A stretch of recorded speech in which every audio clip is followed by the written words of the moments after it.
IRGC ने भी Khamenei के मौत की पुष्टि कर दी है। ये बड़ी खबर इस वक्त आपको बता दें, हमले में खामेनेई की मौत की पुष्टि, हमने सर्वोच्च नेता को खो दिया। आईआरजीसी की ओर से कहा गया है खामेनेई की हमले में मौत की पुष्टि की गई है, हमने हमारे सर्वोच्च नेता को खो दिया है। वक्त लगा है, लेकिन क्या ये वक्त स्थितियों को अपने पक्ष में करने के लिए और रणनीति को मजबूत करने के लिए लिया गया? क्योंकि ये तो ट्रंप के उस सोशल मीडिया पोस्ट के साथ ही कंफर्म हो गया था जब उन्होंने कहा था कि खामेनेई को हमने मार गिराया है और डेड बॉडी उनको दिखाई गई थी। लेकिन अब एक एक करके आधिकारिक तौर पर इसकी पुष्टि हो रही है। पहले वहां की मीडिया की ओर से पुष्टि की जाती है और अब आईआरजीसी की ओर से यह जानकारी आधिकारिक तौर पर दी जा रही है ईरान के लोगों को और दुनिया को कि हमने खामेनेई को खो दिया है।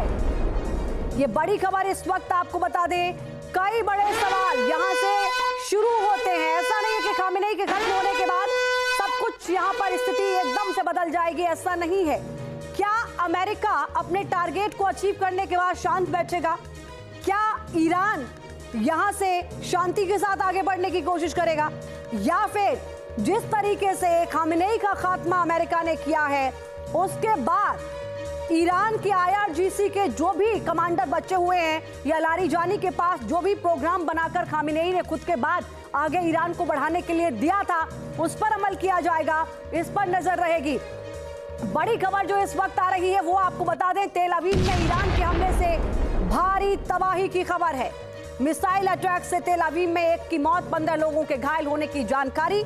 ईरान के हमले से तेल अवीव में इमारत खंडर बन गई।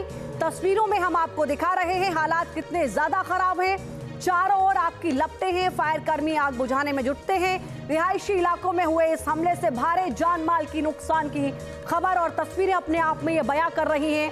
यहाँ पर देखिए, लाइन से लगी गाड़ियां कबाड़ा बन चुकी हैं, खत्म हो चुकी हैं, इमारतें ध्वस्त हो चुकी हैं।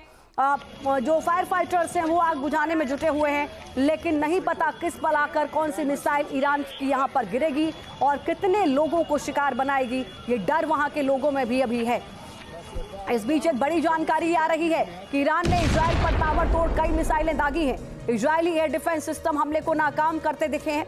तस्वीरों में देखा जा सकता है कि ईरानी मिसाइल को इजरायली एयर डिफेंस सिस्टम कैसे रोक रहा है। हालांकि कुछ मिसाइल रोकने में एयर डिफेंस सिस्टम नाकाम हुआ है, लेकिन यहाँ ये समझना होगा कि ऐसा नहीं है कि ईरान के हमलों से इजराइल वाकिफ नहीं था। इजराइल बखूबी जानता था कि जब हमला होगा तो ईरान कहां कहां अटैक कर सकता है, लिहाजा वहां एयर डिफेंस सिस्टम बहुत मजबूती के साथ तैनात किए गए हैं कि अगर 100 अटैक होते हैं तो 100 के 100 का असर वहां नहीं नजर आएगा। लेकिन हाँ, ये तो हमेशा से पॉसिबिलिटी देखने को मिलती है। हालांकि इजराइल का एयर डिफेंस सिस्टम सबसे मजबूत माना जाता है। आप देखें, जब गाजा के साथ युद्ध चल रहा था तब आयरन डोम ने एक बड़ी भूमिका यहां पर निभाई थी और यहां पर भी आप देखेंगे कई ऐसी मिसाइलें हैं जिनको इंटरसेप्ट किया गया है यहां पर एयर डिफेंस सिस्टम की ओर से, लेकिन फिर भी कई मिसाइलें ऐसी हैं जिनको जो है एयर डिफेंस सिस्टम इंटरसेप्ट नहीं कर पाता है। तब वो जो जाकर रिहायशी इलाकों में गिरती है तो उनका एक बड़ा नुकसान उनसे देखने को मिलता है, क्योंकि एक साथ कई मिसाइलों को दाग रहा है ईरान।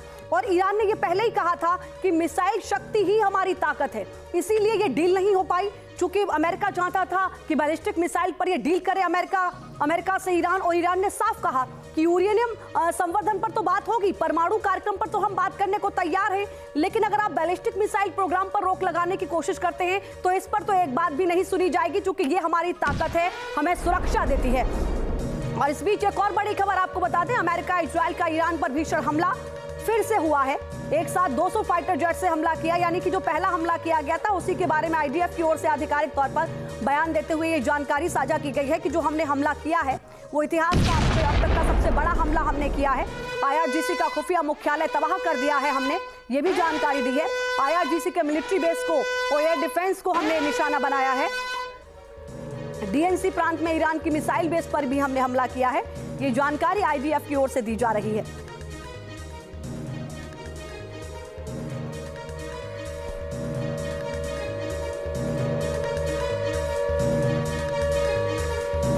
और सबसे बड़ी बात आप समझिए कि पहले दिन से ये नजर आ रहा था, जब भी ट्रंप का बयान आया था कि परमाणु कार्यक्रम को तो खत्म करना चाहता ही है अमेरिका, लेकिन सबसे बड़ा टारगेट खामेनेई थे और वो टारगेट इस पूरे हमले में कंप्लीट कर लिया गया है अमेरिका की ओर से। इसको एक बड़ी उपलब्धि के तौर पर भी ट्रंप देख रहे हैं।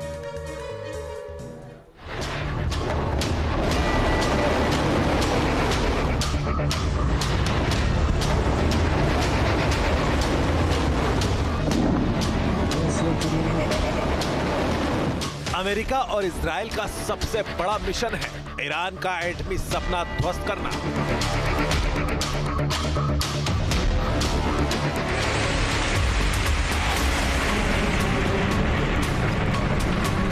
ट्रंप और नेतन्याहू किसी भी कीमत पर तेहरान को न्यूक्लियर पावर बनने से रोकना चाहते हैं। इसलिए अमेरिका और इजराइल ने ईरान के खिलाफ युद्ध शुरू किया तो उन ठिकानों पर मिसाइलों की बारिश की गई जिनके दम पर ईरान के खलीफा खामने मुल्क को न्यूक्लियर ताकत बनाने के मिशन में लगे हैं।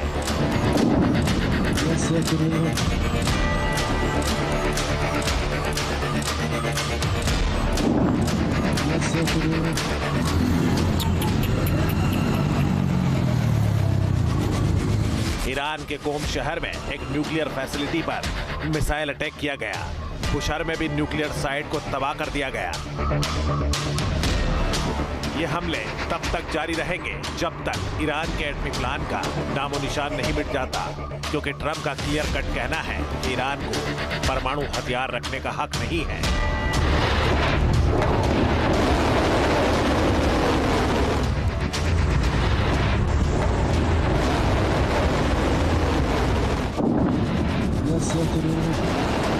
ट्रंप ने ईरान के साथ यही शर्त रखी थी कि वो अपना न्यूक्लियर प्रोग्राम सरेंडर करेगा, लेकिन ईरान अपनी जिद पर अड़ा रहा।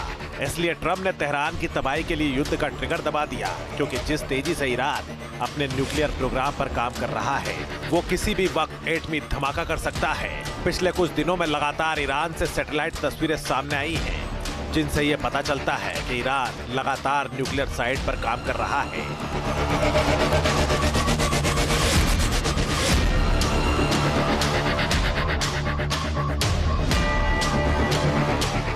IAEA की मई 2025 की रिपोर्ट के मुताबिक ईरान के पास 60% शुद्धता का 800 किलोग्राम प्रोसेस्ड यूरेनियम है। अगर ये शुद्धता 90% के करीब हो जाएगी तो ईरान न्यूक्लियर टेस्ट कर सकता है। लेकिन ट्रंप ने ठान लिया है कि वो ईरान को ऐसा नहीं करने देंगे। ईरान के न्यूक्लियर प्रोग्राम को तबाह करने के लिए पिछले साल जून में भी धमाका किया गया था। उस वक्त अमेरिका ने ऑपरेशन मिडनाइट हैमर चलाकर ईरान के एटमी ठिकानों को निशाना बनाया था।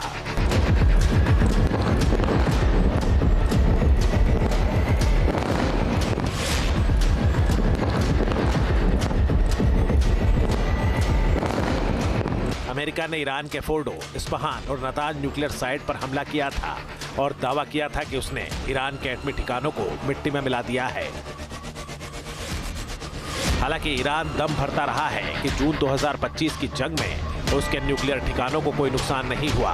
ईरान बार बार ये कहता रहा है कि अमेरिका के बंकर बस्टर बम उसके परमाणु ठिकाने तक नहीं पहुंच सके हैं। जून 2025 में अमेरिका ने B-2 बॉम्बर से सबसे विनाशक बम GBU-57 का धमाका किया था।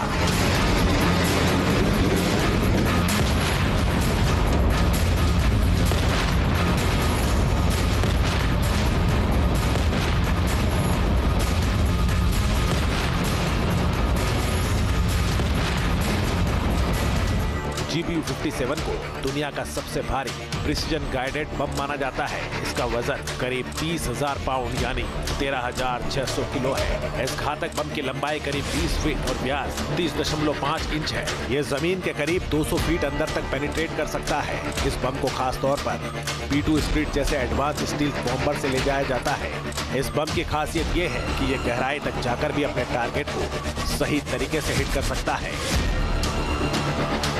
लेकिन इतने शक्तिशाली बम से ब्लास्ट करने के बाद भी अमेरिका को वैसी कामयाबी नहीं मिली थी जिसकी उम्मीद में ट्रंप ने बंकर बस्टर बम का धमाका किया था। ऐसे में बड़ा सवाल है कि क्या इस बार अमेरिका ईरान के एटमी ठिकानों को तबाह कर पाएगा?